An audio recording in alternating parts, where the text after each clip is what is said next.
अस्सलामुअलैकुम दोस्तों, कैसे हैं आप लोग। उम्मीद करते हैं कि आप सभी लोग खैरियत से होंगे। तो आज की वीडियो में हम कुवैत की कुछ बड़ी और इंपॉर्टेंट जो अपडेट आ रही है वो आप तक पहुंचाने वाले हैं। आप लोगों से गुजारिश है वीडियो को शुरू से लेकर आखिर तक जरूर से देख लें। दोस्तों वीडियो लाइक भी जरूर कर दें। जो मेरे भाई लाइक कर देते हैं तो हम दोस्तों का दिल से बहुत बहुत शुक्रिया। चलिए बढ़ते अपडेट तरफ। पूरी क्या अपडेट आपको बताते हैं। सबसे पहली खबर, कुवैत के अंदर इंटरनेट को लेकर एक अपडेट आ रही है।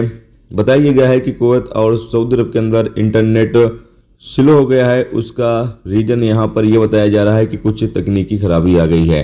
जबकि अपडेट में ये भी बताया जा रहा है कि जो इंटरनेट के लिए केबल बिछाए जाते हैं, केबल खराब हो गए हैं, जिसकी वजह से इंटरनेट स्लो चलने लगा है। तो सऊदी अरब के अंदर भी और कुवैत के अंदर भी इंटरनेट स्लो चल रहा है। और कुवैत में भी देखने को मिल रहा है कि थोड़ा कुछ टाइम से इंटरनेट उस तरीके से नहीं चल रहा है जिस तरीके से चल रहा था।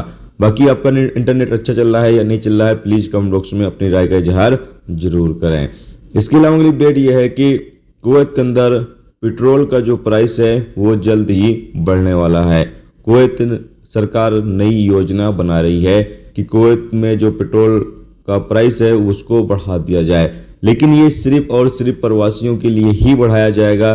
जो कुवैती नागरिक होंगे उनको छूट दी जाएगी, यानी सिर्फ प्रवासियों से ही पेट्रोल भरवाने के लिए ज़्यादा पैसे देने पड़ेंगे।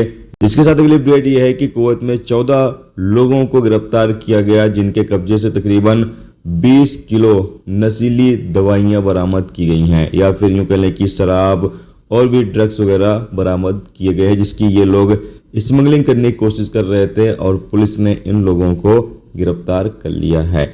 इसके अलावा अगली अपडेट यह है कि कुवैत के अंदर लोगों के साथ लगातार धोखाधड़ी हो रही है, फ्रॉड हो रहा है।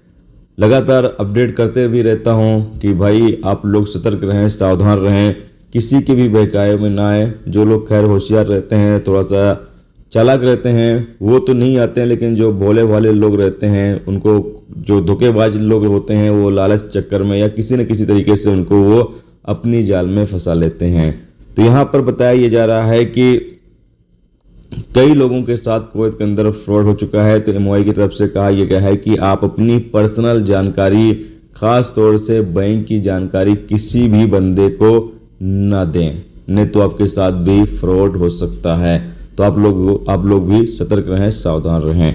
दोस्तों ये थी आज की कुवैत की कुछ जरूरी खबर, जरूरी जानकारी जो आप तक पहुंचा दी गई। उम्मीद करता हूं ये वीडियो, ये जानकारी आपको अच्छी लगी हो। अच्छी लगी है तो प्लीज दोस्तों वीडियो को लाइक करके जरूर जाएं, और जो लोग मेरे दोस्त चैनल पर नए हैं उनसे गुजारिश है प्लीज चैनल को भी सब्सक्राइब जरूर कर लें। वीडियो देखने के लिए बहुत बहुत शुक्रिया। मिलते हैं नेक्स्ट टॉपिक के साथ। जब तक अपना ख्याल रखें, खुदा हाफिज़।